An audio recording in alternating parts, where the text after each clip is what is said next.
December 29 ഞായറാഴ്ച വൈകിട്ട് 7 മണിക്ക് ജംഷഡ്പൂരിൽ വെച്ച് കേരള ബ്ലാസ്റ്റേഴ്സ് ശക്തരായ ജംഷഡ്പൂർ എഫ്.സിയെ നേരിടുന്നു. നിറയെ വെല്ലുവിളികൾ നിറഞ്ഞൊരു മത്സരമാണ് ബ്ലാസ്റ്റേഴ്സിനെ സംബന്ധിച്ചിടത്തോളം. മുഹമ്മദൻസിനെതിരെയുള്ള വിജയം ബ്ലാസ്റ്റേഴ്സിൻ്റെ പ്ലെയേഴ്സിന് ആത്മവിശ്വാസം നൽകിയെങ്കിലും ഇന്ത്യയിൽ ഇപ്പോൾ നിലവിലുള്ളതിൽ വെച്ച് ഏറ്റവും മിടുക്കനായ ഖാലിദ് ജമീൽ പരിശീലിപ്പിക്കുന്ന ടീമാണ് ജെ.എഫ്.സി.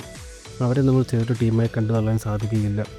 ബ്ലാസ്റ്റേഴ്സിന് ഈ സീസണിൽ ഏറ്റവും അധികം തലവേദന സൃഷ്ടിച്ച അല്ലെങ്കിൽ ഏറ്റവും അധികം പ്രശ്നങ്ങൾ നേരിട്ട ഭാഗമാണ് goal keeping.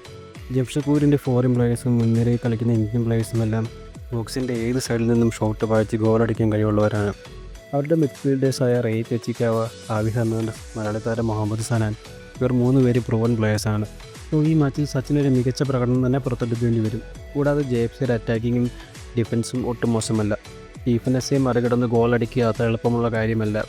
Jiménez, Bibin, Ishan പണ്ഡിത എന്നിവരുടെ ഇഞ്ചുറിയും ഫോർമിപ്പാമിൻ്റെ 4 യെല്ലോ കാർഡ് സസ്പെൻഷനും ഒഴിച്ച ബ്ലാസ്റ്റേഴ്സ് സർവ്വതും സെറ്റാണ്.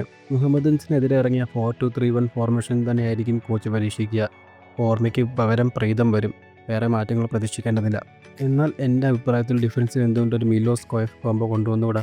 പൊസഷൻ മെയിൻറ്റെയിൻ ചെയ്യുന്നതല്ല കാര്യം, എങ്ങനെയും ഗോളടിച്ച് വിജയിക്കുന്നതിലാണ് കാര്യമെന്നാണ് ഖാലിദ് ജമീലിൻ്റെ പക്ഷം. അവർ മിക്കപ്പോഴും ഒരു ഡയറക്റ്റ് ഫുട്ബോളാണ് കളിക്കുന്നത്. ഇവരുടെ ഈ ടാക്ടിക്സിനെ എതിരെ പ്രയോഗിക്കാൻ ഉയരക്കാരായ കോയഫ്, മിലോസ് ഇവർ ഒരുമിച്ച് വന്നാൽ സാധിക്കും. കഴിഞ്ഞ മത്സരത്തിൽ കഴിവ് തെളിയിച്ച അമാവിയെ നോഹയ്ക്ക് പകരം ഇറക്കിയ കോയഫിനെ 11 ഉൾപ്പെടുത്താൻ സാധിക്കും. എന്തായാലും ഈ മാച്ചാണ് ഇന്ത്യൻ ഹെഡ് കോച്ചുമാരുടെ യഥാർത്ഥ കഴിവ് തെളിയിക്കാനുള്ള അവസരം.